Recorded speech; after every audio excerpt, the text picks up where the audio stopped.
বিনা শাস্তিতে জান্নাত।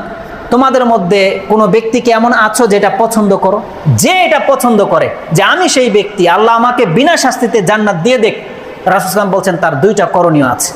সে যদি দুইটা কাজ করে দেখাতে পারে তাহলে তাকে আল্লাহ সুবহানাহু ওয়া তাআলা ওয়াদা করছেন বিনা শাস্তিতে তাকে আল্লাহ জান্নাত দিয়ে দেবে।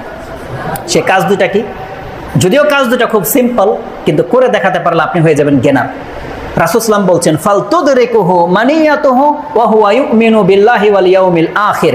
আপনাকে সর্ব অবস্থায় প্রস্তুত থাকতে হবে যে আপনি আল্লাহ এবং পরকালে বিশ্বাসী।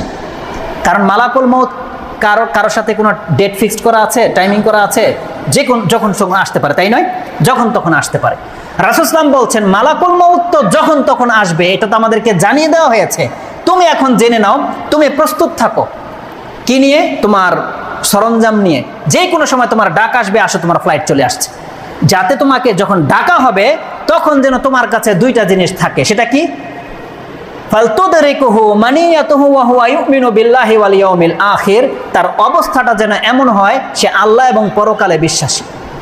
তার মানে যেই ব্যক্তি আল্লাহ এবং পরকালে বিশ্বাসী, এটা যার অন্তরে গেঁথে গেছে, এই অবস্থায় যদি মালাকুল মউত তার সাথে সাক্ষাৎ করে, তার যদি মৃত্যু হয়ে যায়, রাসূল সাল্লাল্লাহু আলাইহি ওয়াসাল্লাম বলছেন এই ব্যক্তি সেই ব্যক্তি যাকে আল্লাহ বিনা শাস্তিতে জান্নাত দিয়ে দেবে।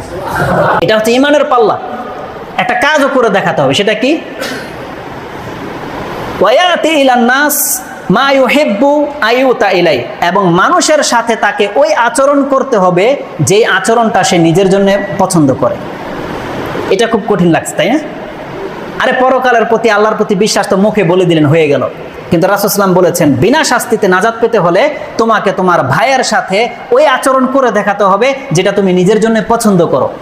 এটা আপনি কত দূরে নিতে পারেন, এই কথাটা নিয়ে নেন। কত দূরে নিতে পারেন? আপনার সামনে একটা ভাই অন্যায় করেছে। এই ভাই বলতে আপনার স্ত্রীও হতে পারে, আপনার সন্তানও হতে পারে, আপনার ছোট ভাইও হতে পারে, আপনার কোনো ওয়ার্কার হতে পারে, হতে পারে না? সেকেন্ড পার্সন যেটা, যার সাথে আপনি বিহেভ করবেন, একটা রিক্সা চালক ভাইয়ের সাথে হতে পারে, একটা জুতা শিলি করে তার সাথে, একটা কৃষক ভাই হতে পারে, যে আপনার চেয়ে নিচে আছে। তার মানে আপনি তার সাথে ওই আচরণটা করবেন যে আচরণটা আপনি নিজের জন্য পছন্দ করেন। যে এই কাজটা করে দেখাতে পারবে, রাসূল সাল্লাল্লাহু আলাইহি ওয়াসাল্লাম বলছেন তাকে আল্লাহ বিনা শাস্তিতে জান্নাত দিয়ে দেবে।